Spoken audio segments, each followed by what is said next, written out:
घुटने टेक दिए। विजयी अशोक की विजय यात्रा कलिंग की भूमि पर निकली, लेकिन इस पराक्रमी राजा के विजय स्वागत में फूलों की पंखुड़ियां नहीं थी। स्वागत में थे कटे पिटे शव, अपने पतियों की मौत के शोक में विलाप करती स्त्रियां, लहू से कीचड़ बन आए राजमार्ग, शवों के विशाल ढेर, चील, गिद्ध, भेड़िए और सियारों के संवेद गीत। अशोक का हृदय दुख, करुणा और ग्लानि से भर उठा।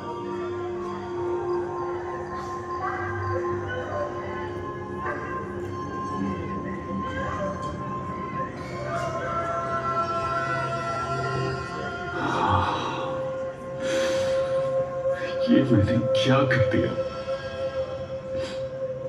मैं तो निकला था विजय करने कि कलिंग की भूमि मेरा स्वागत करेगी, एक विजयी राजा की तरह। फूलों की वर्षा, चंदन और कुमकुम से मेरे माथे पर तिलक होगा। अरे मेरे कर्म, मेरे मस्तक पर तिलक की जगह रक्त रंजित कीचड़ पुता। मेरे स्वागत को पीछे मुर्दा शरीर, कटे हुए मानव अंगों के ढेर, सियार और भेड़िए गा रहे हैं विजय गीत। वातावरण में सिर्फ दुर्गंध, मुर्दा शवों की दुर्गंध। क्या यही है मेरी यशभूमि? यही है मेरा पराक्रम?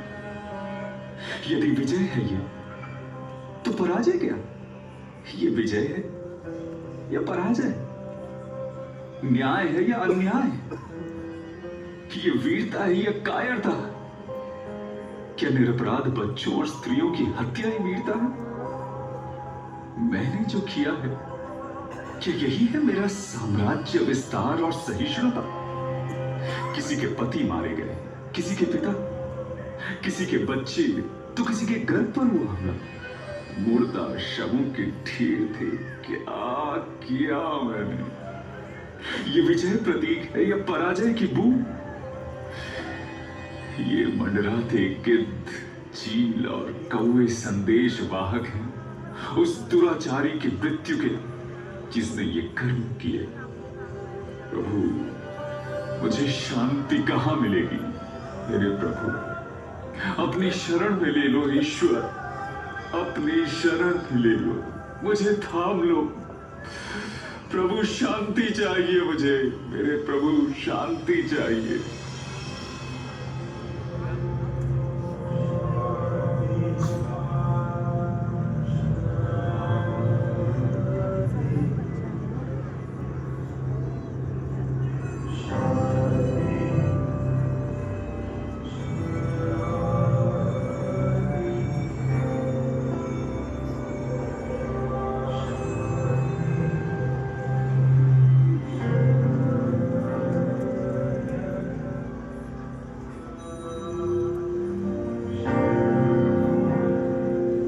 बौद्ध संत उपगुप्त और मंजूश्री ने अशांत, व्यथित, शोकाकुल अशोक के माथे पर स्नेह का हाथ रखा, उसकी उंगली थामी और हिंसा के मार्ग से अहिंसा के मार्ग पर लेकर चलते चले गए। उसने हिंसा का त्याग कर अहिंसा को अपना धर्म बना लिया। अशोक बुद्ध के मार्ग पर चल निकले और कहे गए, देवन प्रिय, देवताओं के प्रिय, प्रिय दासी। कलिंग, जहां अशोक ने युद्ध लड़ा, उसके हृदय का सबसे प्रिय प्रदेश बन गया।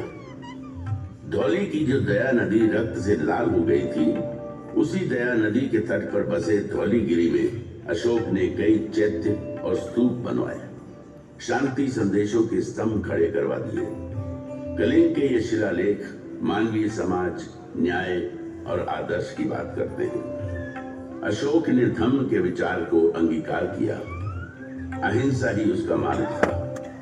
इंसान ही नहीं, पशुओं, जीव जंतुओं की हिंसा पर भी रोक लगा दी गई। शाकाहार का विचार दिया। जाति पाति के भेद खत्म कर दिए गए।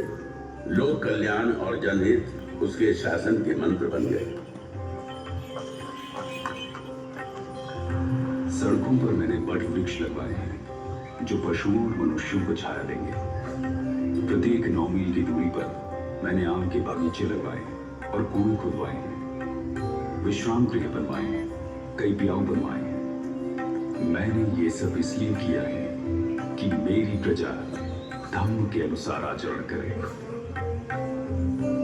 धर्म की नीति को लागू करने के लिए उसने धर्माधिकारी नियुक्त किए और धर्म के विस्तार के लिए कई शांति संदेशकों को देश विदेश के विभिन्न हिस्सों में भेजा।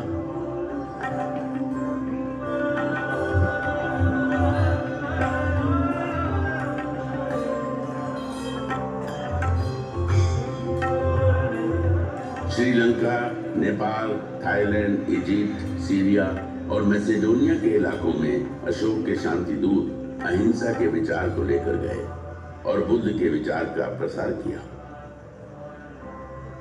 लगभग 40 वर्षों तक साम्राज्य का संचालन करने के बाद 232 ईसा पूर्व में महान सम्राट अशोक ने देह त्याग दी। अशोक के शांति संदेश उसकी राजनीतिक समझ की गौरव गाथा कहते नजर आते हैं और आज भी अंधेरे में रोशनी फैलाने का काम करते हैं। संभवतः अशोक दुनिया का पहला ऐसा सम्राट था जिसने साम्राज्यवाद के विचार को लोक कल्याण और जनहित के संदर्भों में समझा और उसे लागू भी किया।